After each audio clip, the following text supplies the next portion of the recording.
The decision from the legislature in California could impact domestic trade, which could then impact Nebraska. To explain a little bit more about this, here's an interview with Greg Ibaugh, the director of the Nebraska Department of Agriculture. To explain this a little bit more, we have with us the director of Nebraska Department of Agriculture, Greg Ibaugh. So explain this to us, why Nebraska is getting involved in this and how important it is that Nebraska really does take a stand on it. Well, the Attorney General has filed with the Missouri Attorney General in the lawsuit against California to try to protect the Interstate Commerce Clause of the United States Constitution. And why that's important to Nebraska is, we're the third largest ag-producing state in the nation, but we're the 38th largest in population. So obviously a lot of what we produce needs to find a home outside of the borders of Nebraska, either in a domestic marketplace or an international marketplace. And so when a state like California starts erecting some barriers that interrupt that flow of our products or set a special standard for a Nebraska egg to get into California, it interferes with that flow of commerce. And just like it's hard for us to negotiate trade agreements with all kinds of different countries that hold us out for GMOs or hormones or beta agonists, if we start having states do this, it's going to really disrupt how goods flow around America.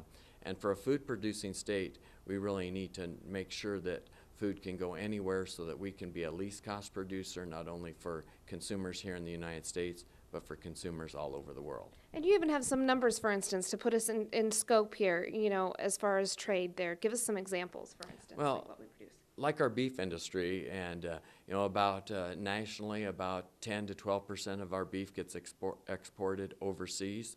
The rest we have to consume here in the United States.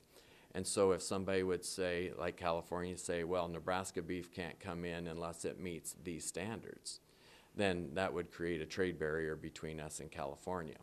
And so we need to keep that free flow out there. And corn, we raise 1.6 billion bushels of corn in Nebraska. About 40% of that we use in our big beef industry and our large ethanol industry.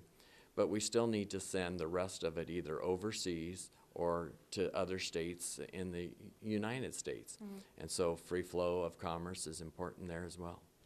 And really, behind all of this too, it's HSUS, and you know what they are perceived as in the ag community as well.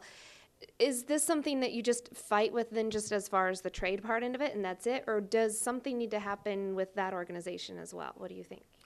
Well, the egg issue in California started with an HSUS-backed ballot initiative where they restricted the cage sizes for hens. And once they did that, then that made the California egg industry uncompetitive with the rest of the United States. As a result, their legislature said, okay, well, we'll just make it so it's fair, and we won't let any eggs from other states come in unless they meet our in-state production standard. And so that's erected a barrier now.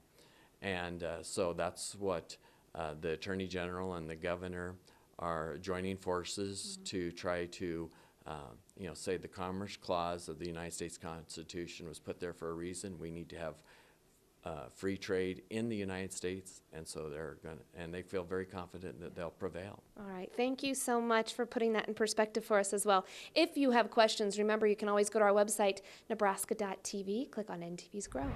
It's starting to feel a little bit more like spring out there. Find out what the conditions we'll have in store for the week ahead in your Grow forecast. Also, you'll get to meet the Farm Family of the Month. Stay with us.